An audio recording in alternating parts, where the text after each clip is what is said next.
Jose Rizal ay pinanganak noong ika-19 Hunyo taong 1861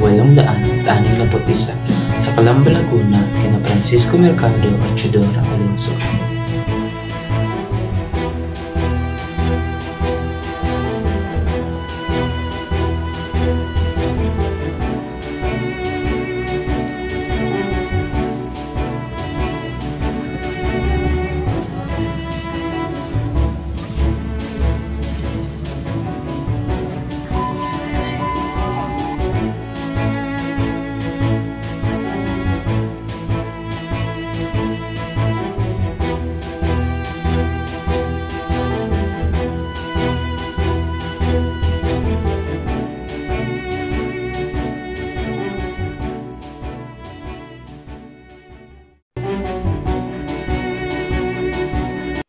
Ang ating anak na si Jose ay nagpapakita ng malaking potential.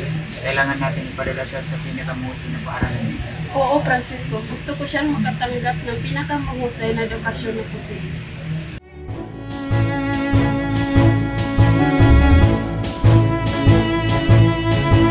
Ang unang edukasyon ni Rizal ay hinubog ng kanyang ina at mga pribadong guro. Kalaunan, pumasok siya sa Ateneo Municipal de Manila kung saan siya ay nag-excel sa akademiko. Pinursige ni Rizal ang mas mataas na edukasyon sa Universidad ng Santo Tomas, nag-aral ng filosofiya at medisina.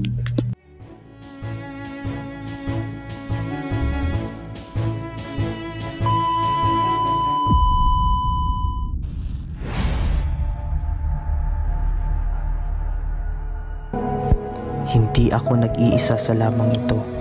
Ang buong bayan ang nag-iisa sa akin. Ang kalayaan ay hindi lamang karapatan, kundi responsibilidad.